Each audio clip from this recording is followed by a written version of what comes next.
Bum bum bum bum bum bum bum bum bum bum bum bum.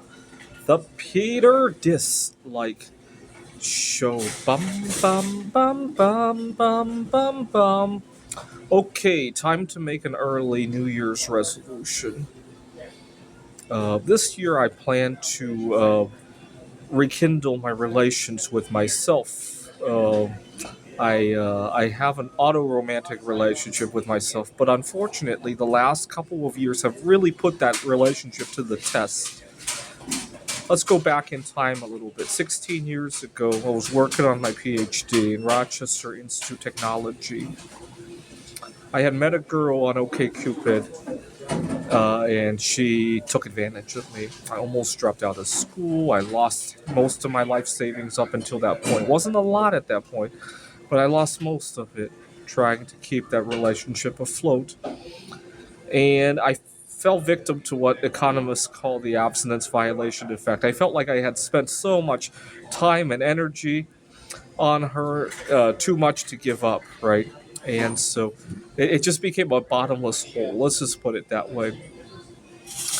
And it wasn't until pretty much everybody around me gave me the ultimatum I was going to drop out of school, my family was going to disown me, did I finally wake up from that. And when I woke up, I really woke up.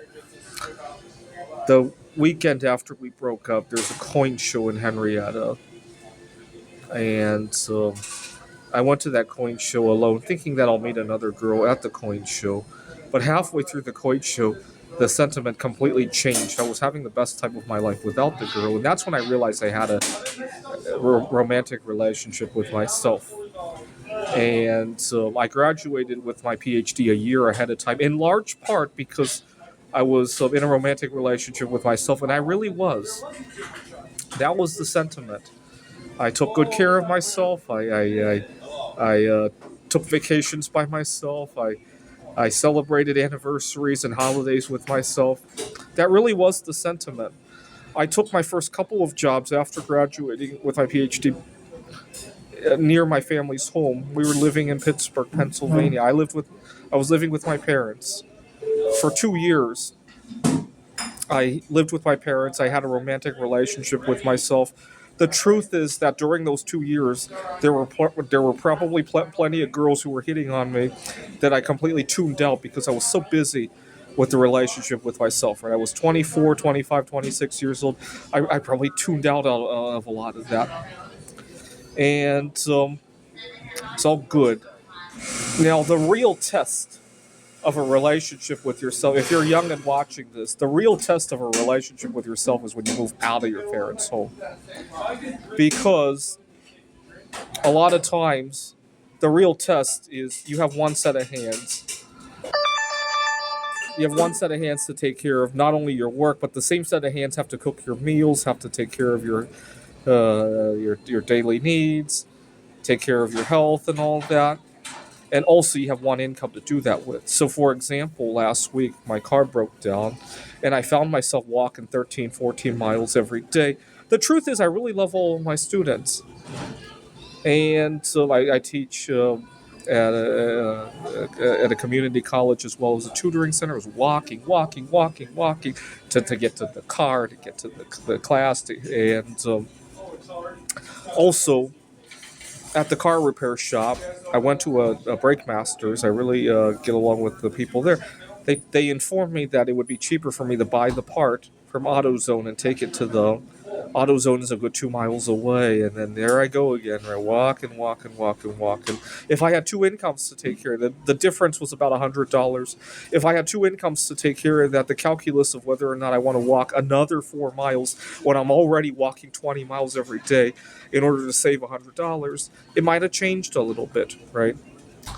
Maybe not, because I need exercise anyway, but I would have had a more choice, right? I wouldn't be jammed into, I got to get this fixed on Tuesday.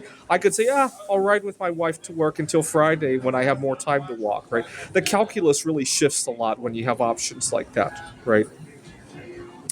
Where things really come to a head with my romantic relationship to myself is we got to honor our relationships in sickness and in health, right? But unfortunately, when I get sick, the hands that take care of me also get sick along with it, right? I had COVID-19 during a heat wave in 2024, and I quickly realized that I'm all alone. The outside world doesn't nearly care as much as I do about myself. I had gone to a store just like this one. I was sitting on, for some reason, the dining area wasn't open. I was sitting on a mobility scooter, and the security guard wanted to kick me out. Now, it would have been a completely different thing if he tried to digest what was going on first. But he started with, "Sir, this is not a seating area," without regard to what was going on, without regard to context.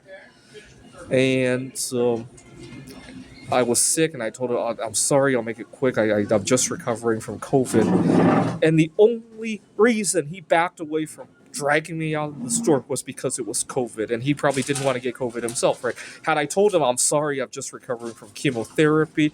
I'm sorry, I'm having a mental meltdown due to, I don't know, somebody stole my computer with all my work on it. I'm sorry, I just broke up with a girl. She took all my money and ran."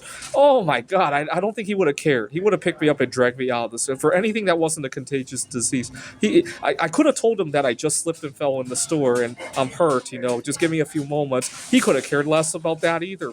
Or maybe that he might care a little bit because he might get in trouble with the store having liability with that, right?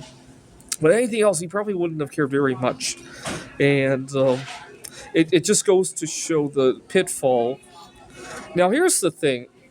I was thinking about this one time, and I was thinking about some of my idols who have a romantic relationship with themselves. The first people that came to mind were obviously Mary Curry after her husband passed away. She had a good 28-year marriage to herself, right?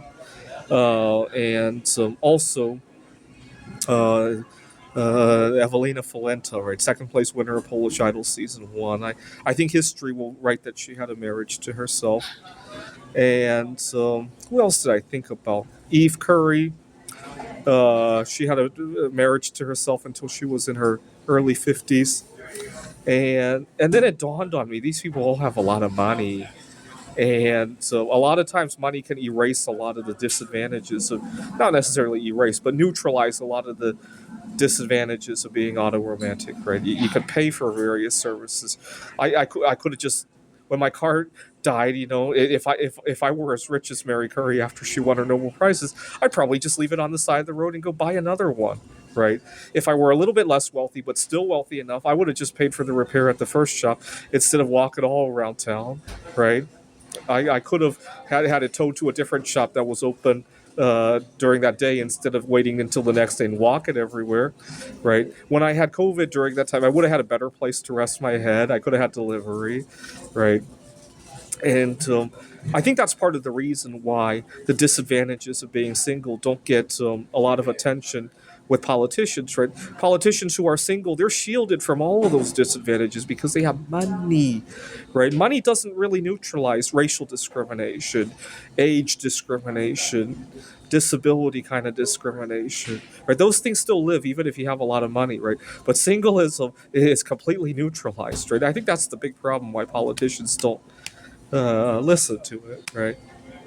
All right, so I vow to do something now that I have a little bit of money in my pocket. Do something about rekindling my relationship with myself this year. This is the Peter Dislike Show. Bum bum bum bum bum bum bum bum bum bum bum. The Peter Dislike Show. Bum bum bum bum bum bum bum.